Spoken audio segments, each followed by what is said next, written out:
Olá, meu nome é Lara. Eu vou apresentar hoje a aula sobre úlceras genitais e vulvovaginites, orientada pelo Dr. Gilberto.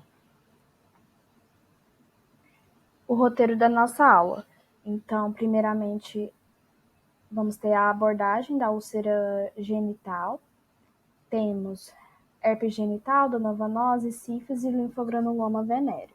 Em relação ao corrimento vaginal, vamos abordar sobre a candidíase, tricomoníase e vaginose bacteriana. Sobre a clamídia e a gonorreia, elas vão ser abordadas na próxima aula. Em relação ao corrimento vaginal, então temos a infecção do trato reprodutivo.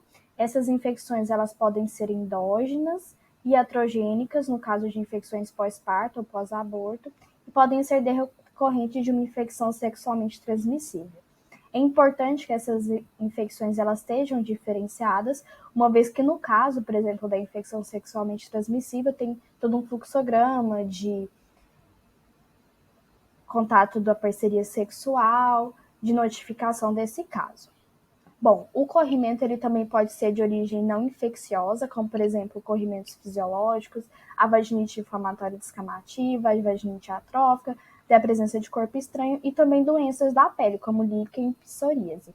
Ou o corrimento pode ter uma causa patológica, como as vulvovaginites e as vaginoses. Em relação à abordagem do corrimento, deve-se avaliar a consistência, a cor e a alteração no odor desse corrimento, se tem presença de prurido e irritação local, o comportamento e práticas sexuais, a data da última menstruação, a prática de higiene e uso de medicamento tópico ou sistêmico e outros potenciais agentes irritantes. Ao exame físico, sempre deve-se avaliar a presença de ulceração, edema e ou eritema na região. Primeiro, então, vamos falar sobre a vaginose bacteriana. O agente etiológico é a Gardnerella vaginalis, é o mais encontrado. Ela tem uma alta prevalência, então entre 10% a 50%, isso devido à sua alta recorrência. Em relação ao corrimento, ele é perolado, bolhoso, com odor desagradável, principalmente após o coito e a menstruação.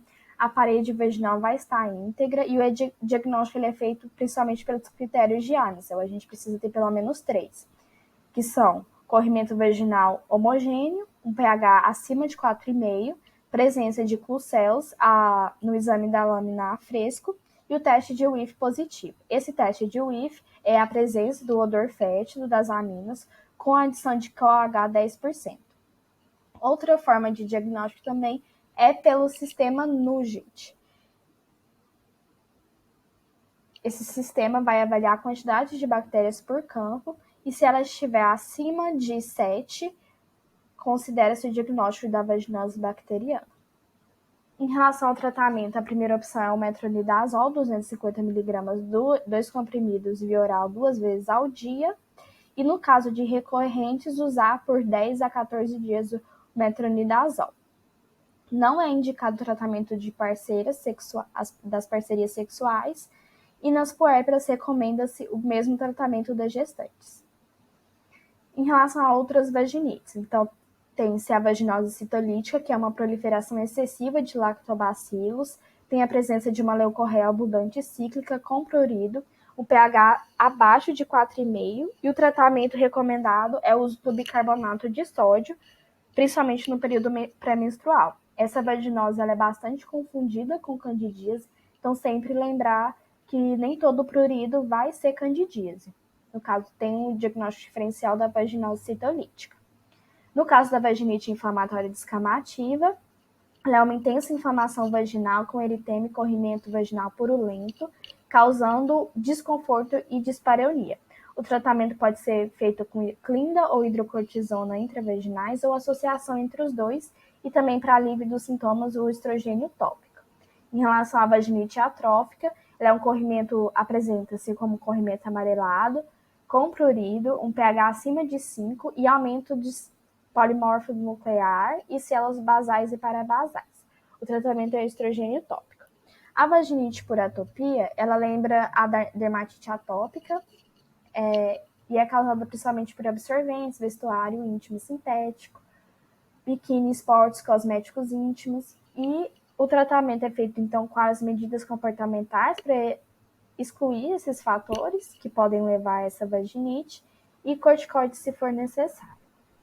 Em relação à candidíase, o agente etiológico é o Candida albicans, o mais comum, mas também pode ser causada por fungos não albicans.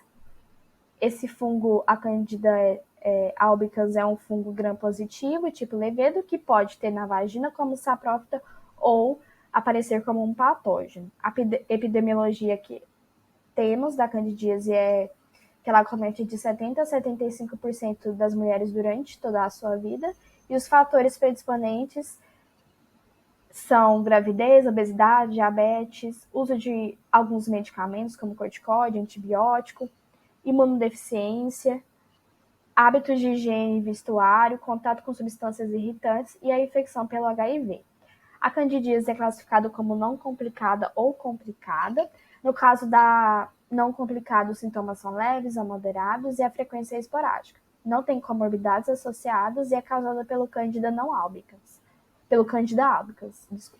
No caso das complicadas, são sintomas intensos ou recorrentes, tem comorbidade ou gestação a paciente e são causados por agentes não albicans.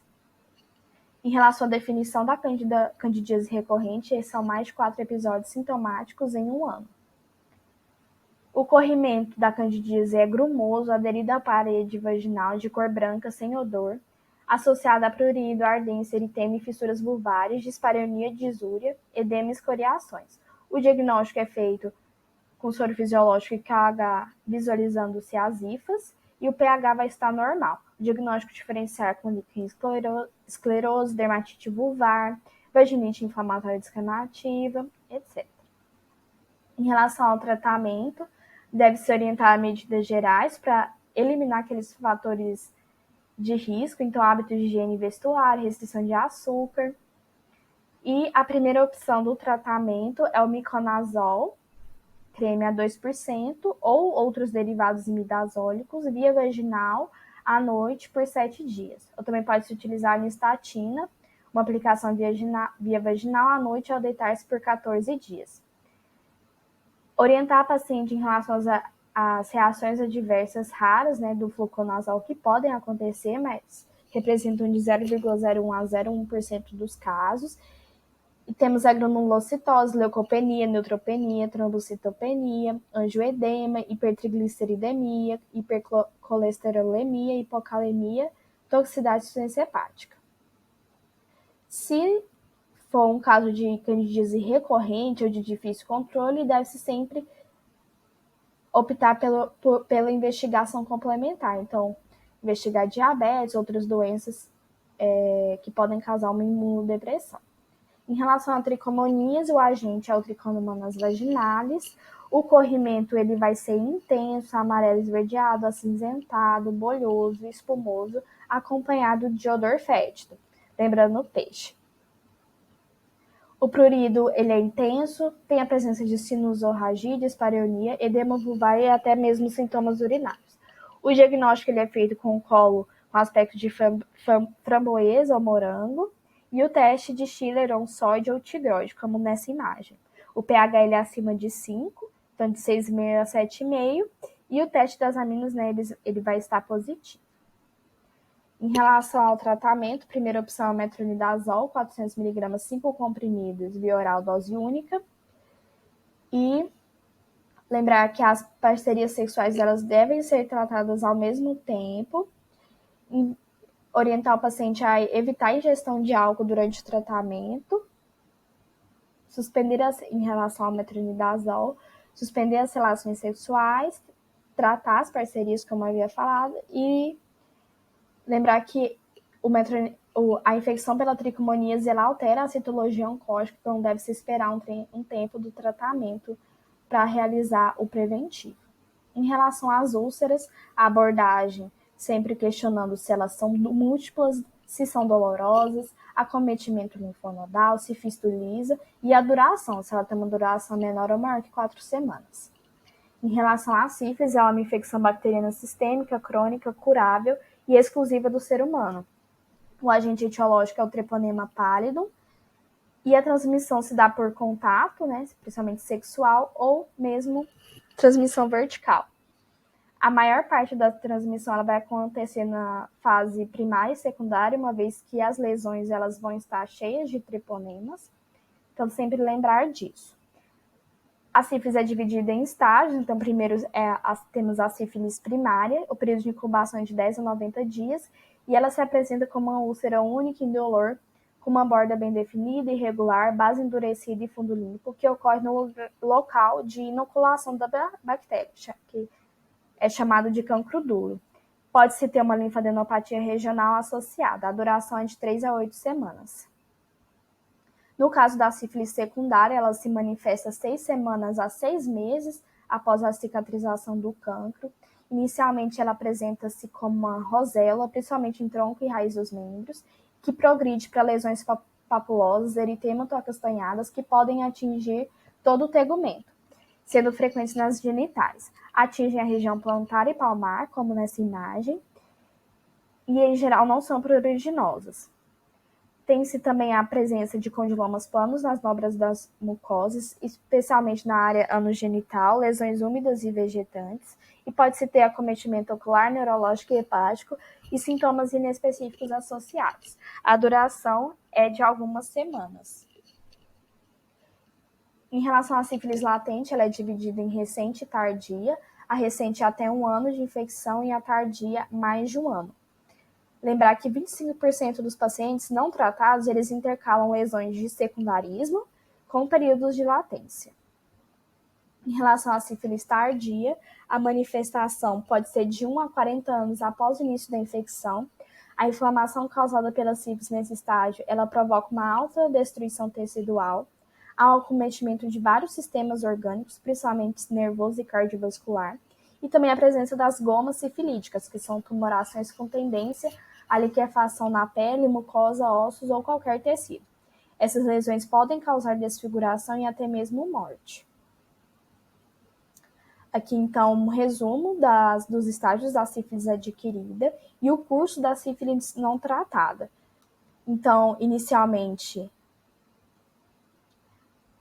a presença do cancro na sífilis primária, a presença das lesões secundárias, a sífilis latente e depois a terciária. E aqui também tem-se os testes laboratoriais, com a sua sensibilidade e a presença do campo escuro positivo no caso da sífilis primária, que eu vou abordar a seguir. Então, em relação ao diagnóstico, o diagnóstico laboratorial pode ser feito por exames diretos ou testes imunológicos. E no caso do exame direto, o padrão ouro é o campo escuro, que tem alta sensibilidade e especificidade. Ele é utilizado nas lesões do cancro primário e pode ser negativo quando não tem uma amostra suficiente com treponema pálido, a lesão está próxima à cura ou até mesmo já foi realizado o tratamento. Em relação aos testes imunológicos, eles são divididos em não treponêmicos, que são os quantitativos, VDRL, TRUSH, e os treponêmicos, que é o FDA-ABS, ELISA, teste rápido. Os não treponêmicos são importantes para monitoramento e para diagnóstico, e os treponêmicos, como mostrou aquele gráfico, eles têm maior sensibilidade, no entanto, eles não são utilizados para avaliar, monitorar a resposta ao tratamento. Lembrar aqui que os títulos altos nos testes não treponêmicos, quando eles estão em quedas, eles podem ser encontrados em pacientes que estejam adequadamente tratados. E os títulos baixos, eles podem ser encontrados até em 3 situações. Se tiver uma infecção recente, estágios tardios da infecção e casos de pessoas adequadamente tratadas que ainda não tenham atingido a negativação. Esse caso, essa situação, pode ser temporária ou persistente e é denominada de cicatriz sorológica. Lembrar que o diagnóstico da sífilis ele exige uma correlação entre os dados clínicos, laboratoriais, históricos de infecção e investigação de reinfecção. Então, só a partir disso que vai se fazer um correto diagnóstico e tratamento. Aqui eu trouxe um exemplo de alguns casos que podem gerar dúvida.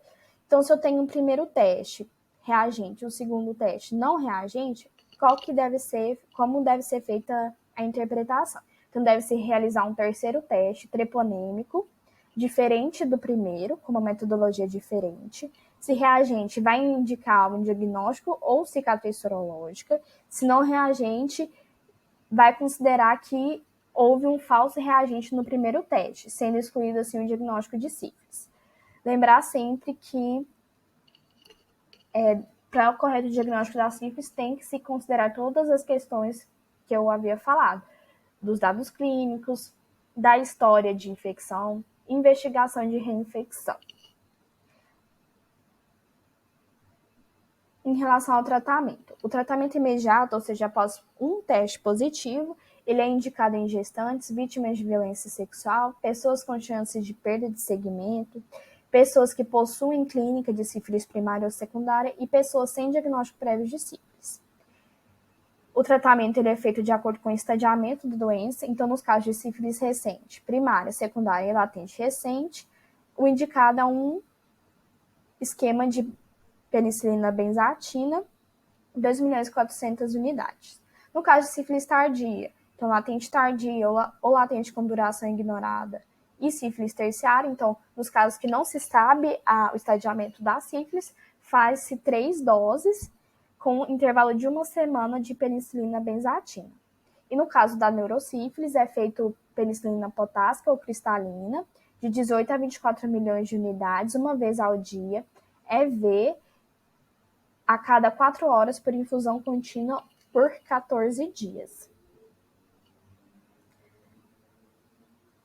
Lembrar da reação de Jarisch-Herxheimer, que é um evento que pode acontecer durante as 24 horas após a primeira dose da penicilina, em especial nas fases primárias ou secundárias, que tem uma exacerbação dessa manifestação na pele. Então, essa manifestação tende a regredir espontaneamente entre 12 a 24 horas. Então, sempre orientar a paciente dessa possibilidade.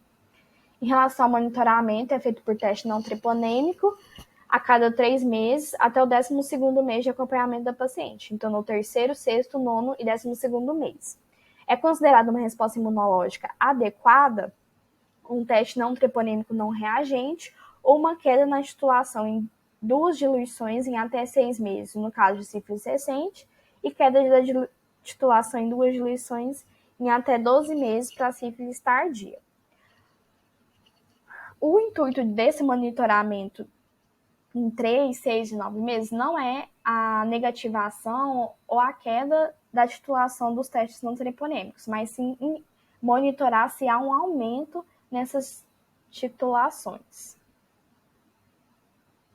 No caso de reinfecção, é considerado a ausência da redução da titulação em 2 diluições quando no intervalo de 6 meses, quando o sífilis recente, primária e secundária, ou 12 meses no caso de sífilis tardia, após um tratamento adequado. É considerada reinfecção também quando há um aumento da titulação em 2 diluições ou mais, como, por exemplo, de 1 para 16 para 1 para 64, ou 1 para 4 para 1 para 16, ou persistência ou recorrência de sinais e sintomas clínicos. Em relação à neurosífilis, é recomendada a investigação na presença de sintomas neurológicos ou oftalmológicos, evidência de sífilis terciária ativa e após a falha do tratamento clínico sem reexposição sexual. Para pessoas vivendo com HIV, a punção lombar está indicada após a falha do tratamento, independente da história sexual. O monitoramento no caso de neurosífilis é por punção, após 6 meses de controle, após 6 meses do término de tratamento. Agora, em relação à herpes, temos o tipo 1 e o 2, que pertencem à família Herpes viridae, da qual fazem parte o citomegalovírus, o vírus da varicela, vírus herpes Epstein-Barr e o vírus herpes humano 8. A infecção pela herpes divide-se na fase clínica, em prima infecção e reinfecção. A prima infecção possui incubação de 6 dias, apresenta-se como lesões eritemotopapulosas, de 1 a 3 milímetros de diâmetro, que evoluem para vesículas sobre base eritematosa e são muito dolorosas. Acompanhada também de manifestações sistêmicas e uma linfadenomegalia inguinal dolorosa bilateral em até 50% dos casos. Quando há acometimento do herpes no colo do útero, pode ocorrer também corrimento vaginal. No caso de reinfecção, Ela acontece entre 90% a 60% dos casos nos primeiros 12 meses por reativação viral, que pode acontecer por traumatismo local, estresse físico, emocional, uso de antibiótico terapia prolongada e ou imunodeficiência. Essa reinfecção vai ser geralmente menos intensa e são precedidas de sintomas prodrômicos característicos, como queimação, mialgia e fisgada na região acometida, na perna, quadril, até mesmo na região anogenital. As vesículas são agrupadas sobre base eritematosa, que evoluem para pequenas úlceras arredondadas ou policíclicas. Nas mucosas há um acometimento incomum. Essas lesões tendem a regredir em 7 a 10 dias com ou sem cicatriz, e os surtos são menos intensos e cada vez menos frequentes ao longo do tempo. Em relação ao tratamento, no primeiro episódio é indicado o aciclovir 200mg 2 comprimidos, 3 vezes ao dia por 7 a 10 dias, e em casos de recidiva por 5 dias. Lembrar que o tratamento com antivirais ele é eficaz para a redução da intensidade e duração dos sintomas e dos episódios. E é importante sempre mencionar que não há associação entre o herpes simples genital e o câncer. Em relação ao cancro mole, o agente etiológico é o Haemophilus ducreyi. O período de incubação varia de 3 a 5 dias até 2 semanas. Apresenta-se como uma úlcera dolorosa, múltipla, de borda irregular, com contorno eritêmato, edematoso e fundo heterogêneo recoberto por exudado necrótico, amarelado, que possui um odor fético e que, quando é removido, revela um tecido de granulação friável. Acomete os linfonodos inguinocrurais, bulbão, e evolui com visualização única em até metade dos casos. O tratamento é feito com azitromicina, 500mg, 2 comprimidos, dose única. E o diagnóstico diferencial é feito com cancro duro, herpes, linfogranuloma, donovanose e erosões traumáticas. Em relação ao linfogranuloma, o agente etiológico é a clamídia, serotipo L1, L2 e L3. Há um acometimento linfático, né? Então, inguinal ou femoral. Lembrar que a clamídia vai ser altamente invasiva nesses tecidos e que fistuliza em bico de regador em vários pontos. Há a divisão entre fase de inoculação, que é uma pápula, pústula ou exulceração indolor, geralmente passa desapercebida pelo paciente. A segunda fase é a fase de disseminação linfática regional, em que há o acometimento na mulher no local da lesão de inoculação. E, por último, a fase sequelas, que é uma fase mais complicada da doença. O tratamento é feito com doxiciclina, 100mg via oral, um comprimido 2 vezes ao dia por 21 dias. No caso da donovanose, o agente etiológico é a Klebsiella granulomatis, que acomete perimucosas das regiões genitais, perianais e inguinais. É pouco frequente e possui uma baixa transmissibilidade. A úlcera é de borda plana ou hipertrófica, bem delimitada, que tem o fundo granuloso de aspecto vermelho vivo e friável. Possui uma evolução lenta e progressiva, podendo tornar-se vegetante ou úlcera vegetante.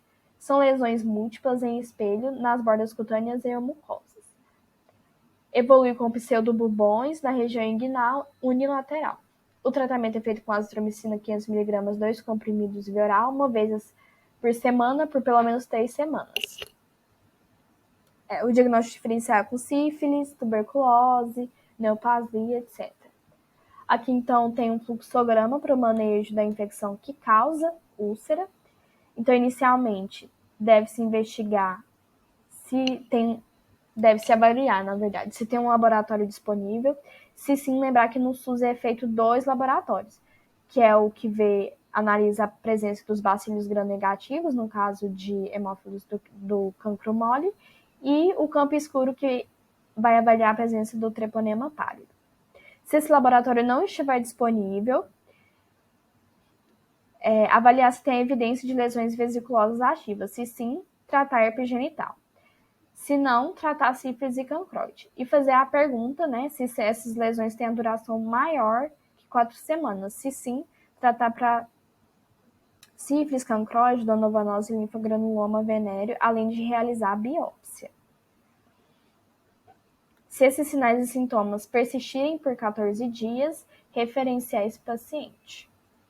Agora, em relação ao HPV, ele é um DNA vírus de cadeia dupla, não encapsulado, membro da família Papoviridae, infecta epitélios escamosos e pode induzir uma grande variedade de lesão cutânea mucosa. Tem-se mais de 200 tipos de HPV, sendo que pelo menos 40 tipos vão acometer o trato anogenital. A transmissão é por qualquer tipo de atividade sexual e acontece excepcionalmente durante o parto. O risco geral estimado para a exposição a essa infecção chega a ser de 15% a 25% a cada nova parceria. São, em sua maioria, infecções assintomáticas de resolução espontânea em um período aproximado de 24 meses. É dividido entre tipos de baixo risco oncogênico, como 6 e 8, o 11, e o alto risco oncogênico, 16 e 18. O tempo médio entre a infecção pelo HPV de alto risco e o desenvolvimento de câncer cervical é de aproximadamente 20 anos. Isso vai depender do tipo do vírus, a sua carga viral, sua capacidade de persistência e o estado imunológico do hospedeiro. Inicialmente, tem-se as manifestações subclínicas. Então, por exemplo, não tem ainda uma manifestação clínica que eu vou falar a seguir, mas é feito o diagnóstico pelo preventivo, por exemplo. E os tipos virais de baixo risco vão estar geralmente associados a lesões de padrões de baixo grau, como NIC1, e quando tem um alto potencial oncogênico, vão estar relacionados a lesões de alto grau, como NIC2 e 3. Neoplasias intraepiteliais vaginais, vulvais, perineais, perianais e anais também. Em relação às manifestações clínicas, tem um polimorfismo das lesões. Ela apresenta-se como um condiloma acuminado, com lesões pontiagudas que variam de tamanho, podendo ser únicas ou múltiplas, achatadas ou papulosas. A superfície pode ser fosca, veludada ou semelhante à de couve-flor. Em relação à coloração, pode ser a mesma coloração da pele ou até mesmo eritematosa ou hiperpigmentada. Podem ser pruriginosas, dolorosas, friáveis ou até mesmo sangrantes. Em relação à indicação de biópsia, ela é indicada quando tem-se dúvida diagnóstica, lesões atípicas que não respondem ao tratamento e lesões suspeitas em pessoas com imunodeficiência. O diagnóstico ele é feito, então, pelo exame ginecológico completo e preventivo. Quando há presença de lesões anais, é feito o exame proctológico, anoscopia e toque retal, e não são recomendados testes que identificam os diferentes tipos de HPV. Em relação ao tratamento, o objetivo é, então, a destruição das lesões identificáveis, uma vez que não há evidência que esses tratamentos modifiquem a história natural da infecção pelo HPV, uma vez que não destroem o vírus. O tratamento pode ser domiciliar ou ambulatorial. No caso do domiciliar, tem o imiquimod, que é um modulador da resposta imunológica pela indução do interferon alfa, aplicação antes de deitar em dias alternados 3 vezes na semana, durando até no máximo 16 semanas. Pode-se pensar numa mudança de opção terapêutica se não houver uma melhora até as 3 sessões, ou se as verrugas não desaparecem por 6 sessões, ou pode até se pensar também na combinação de tratamentos. O tratamento domiciliar é feito com a podofilotoxina, que é uma forma purificada da podofilina e possui propriedades antimitóticas. Aqui a orientação da aplicação, que é feita 2 vezes ao dia, por 3 dias consecutivos, seguida por um período de 4 dias sem aplicação. Isso é um ciclo, e esse ciclo pode ser repetido em até 4 vezes. O tratamento ambulatorial pode ser feito com ácido tricloroacético, podofilina, eletrocauterização, exérese cirúrgica ou crioterapia. Em relação à prevenção na vacinação, então, em adolescentes, meninas, é indicada a vacinação de 9 a 14 anos e meninos 11 a 14 anos. Se o esquema de vacinação não foi iniciado aos 9 anos, aplicar a vacina o mais precocemente possível. Agora, sim, o esquema de vacinação para meninas e meninos menores de 15 anos é de 2 doses com intervalo de 0 a 6 meses, e aqueles com acima de 15 anos não imunizados anteriormente, o esquema é de 3 doses. Então, 0, 1 a 2 meses e depois 6 meses. Em relação às pessoas vivendo com HIV, isso foi uma mudança. As mulheres, a indicação é entre 9 a 45 anos e homens 9 a 26 anos. 3 doses, inclusive para aqueles menores de 15 anos que não sejam imunossuprimidos. Aqui tem um fluxograma para o manejo clínico das verrugas anogenitais, tratamento ambulatorial, domiciliar e a questão da abordagem das recorrências. O rastreamento de IST, aqui tem alguns grupos, né? Então, eu queria salientar os adolescentes e jovens abaixo de 30 anos. Esse rastreamento para HIV e sífilis deve ser anual. Clamídia e gonococo, hepatite B e C vai depender do grupo populacional que cada um estiver. No caso das pessoas com diagnóstico de IST prévio, HIV e sífilis deve ser rastreado no momento do diagnóstico e 4 a 6 semanas após esse diagnóstico. Clamídia, gonococo e as hepatites também devem ser rastreadas no momento do diagnóstico. Em relação à profilaxia das ISTs em situações de violência, tem-se então a profilaxia da sífilis com penicilina benzatina, da gonorreia, ceftriaxona e azitromicina, da infecção por clamídia com astro e a infecção por tricomoníase com metronidazol, todos dose única. Em relação ao artigo científico, eu trouxe esse artigo que vai abordar sobre os probióticos no tratamento da vaginose bacteriana. Ele é uma meta-análise randomizada de estudos de caso controle, publicado em 2022. Então, a vaginose bacteriana é uma das infecções mais comuns na mulher no período fértil. A recorrência é alta, chegando até 69% dos casos. Há uma mudança da microbiota da vagina de lactobacillus para bactérias anaeróbicas. E o objetivo, então, foi avaliar o papel dos probióticos no tratamento da vaginose. Foram levantados 14 ensaios clínicos que compararam a eficácia de probióticos com antibiótico terapia versus aqueles que usavam antibiótico isolado ou mais placebo. 3 compararam a eficácia do regime de probiótico e antibiótico e 3 compararam a eficácia do probiótico com placebo. Então, a taxa de cura de probiótico associada ao antibiótico no tratamento da vaginose bacteriana, ela foi melhor do que os antibióticos sozinhos. Não houve diferença entre os probióticos no tratamento quando comparados com os antibióticos, isoladamente. O lactobacillus, então, ele é uma bactéria, né, comumente isolada no trato gastrointestinal. No entanto, a gente tem um estudo que trouxe que esses probióticos orais eram ineficazes, uma vez que eles eram raramente detectados na microbiota vaginal e fecal. A eficácia vai depender, então, do número de células vivas por administração, enquanto a dose ainda não está claramente esclarecida. Então, a conclusão é que esses probióticos podem desempenhar um papel positivo no tratamento da vaginose, mas mais evidências ainda devem ser levantadas. As referências e muito obrigada.